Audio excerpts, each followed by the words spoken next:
I guess to aspiring athletes, I mean, first of all, I think the biggest thing that will make you successful is kind of to look and see what people are doing. That's been doing it for a while. That's one thing I came into the league. I wanted to see how the veteran guys that's been playing the game, especially at the high level, have been doing it, how they've been taking care of their body, because I want to play a long time.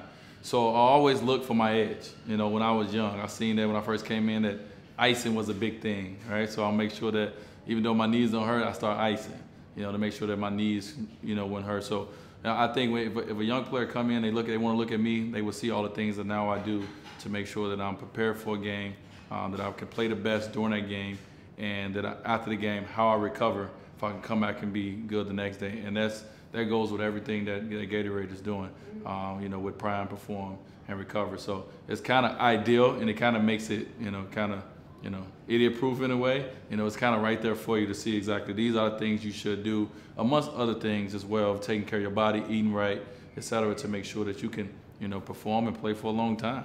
A lot of the young rookies who come into Miami over my 9 years now being in the league, and other guys that you just meet along the way that might want some of that. They might come to you and they might ask you for advice. I'm always willing to give that advice. I'm always willing to put my arm around them, and kind of help them out, as much as possible. And like I said, whatever in life they need help in, off the court, on the court, how to be better as a professional, how to take care of their bodies. I try to pass down what's been passed down and given to me. I know it will help them along the way. So, I'm always trying to give the knowledge back, that I've gained and gathered over my years of playing the game of basketball. I think it's very unique to have different athletes together. That's one thing that I love about being associated with this brand, with Gatorade's brand, because we touch so many different athletes across the world. And I think it's cool to sit down with someone and understand what makes them great at their respective sport. And it might be something that can help you in your own sport. So I'm the kind of guy who asks questions, and I want to know, well, if I'm running, why do my shins hurt? Why do my back tight up? Chris, what do you do? And I ask him, and he say, well, you're probably running the wrong way, et cetera. So I think it's great to sit down in a room full of, athletes with so much knowledge that I respect and just ask questions. Everything that I know now, I wish I could have knew when I was a rookie. But I think the biggest thing that I wish I would have did, when I came in right away, I wish I would have really learned how, to bring the right people in to help me, like bring a nutritionist in, bring, a chef in early. All these things to make sure that my body fat, that my weight, all these things stay down. I wish I would have, met with Gatorade early on when I first got with them to say, let's go in the lab and let's see, where's my body deficient at? How can I be a better player? All the things that I did, like this summer, going to the Gatorade Sports Science Institute. And I wish I would have did that when I was young, where I can know exactly the things that can help me be better. And now, 9 years later, I'm trying to find my edge.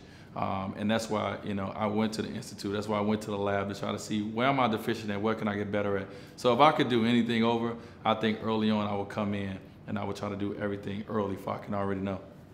So Michael Jordan was, obviously a huge, he had a huge impact on, not only my basketball career, but my life. And the kind of person I was like, man, I like who he is. I like how he dressed. I like how he talk in front of the media. All these things I kind of watched him as a fan. And obviously basketball, I went to the backyard immediately and tried to do what Michael Jordan did. And, I think his blueprint that he's laid out for certain players is there. It's right there. So why not follow the blueprint, because it's worked? I mean, obviously we're not going to be as great as Michael Jordan possibly, but, you can carry yourself. You can do some of the things. You can be associated possibly with some of the things he associated with. And, so I'm a huge fan. I'm a huge supporter. Obviously, I'm with the brand. I wear Jordan shoes. I have my own Jordan sneakers. My flyaways, and it's been great to have someone like Michael Jordan I looked up to when I was 9 and 10, and now to be 29 and have a relationship with him and still following in his footsteps in a way. To know that there's 9 and 10-year-olds out there who feel that I'm the best basketball player, or they want to do certain things that I do, to me it's unimaginable. I would never thought growing up that one day anybody, unless I had kids, would want to be like me, or do some of the things I do, or dress, or carry themselves the way I carry myself, or be associated with something because I'm associated with it. So it's truly an honor, and I try to make sure I walk around and wear that badge of honor as good as I know how, and as well as I can. Preparation is huge. First of all, preparation is pretty much is getting a game plan beforehand for you can know what you're getting yourself into. So for me, before a game, it's probably the biggest thing is what I'm putting in my body, before I go out on the court, because whatever I put in my body beforehand, whatever I prepare beforehand is what I'm gonna lean on once the game starts. I need that energy, or I need that knowledge, while the game is going.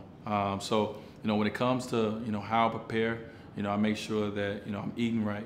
I'm making sure that I'm getting enough energy. I'm getting all the things I need, because in that fourth quarter, I'm gonna need that, and then it's making sure that game plan, I'll make sure I know my game plan beforehand, because I need to know what's the game plan beforehand, because I don't want to be in the game when I'm getting tired and now trying to think. I should already know it. It should be second nature.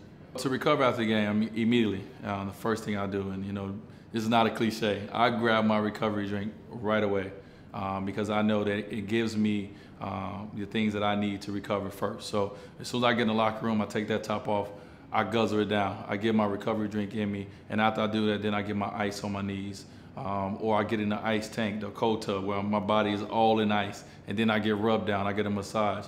And then I go home and I get the right food that I need. So I get all these things to help me, because the next day I might be coming back for practice. So I get up early in the morning and I do it all over again. I drink the things I need to drink. I make sure I take care of my body, eat the right things. So it's like I'm preparing my body for before games, during the games, after the games, all the time for 9 months throughout a year.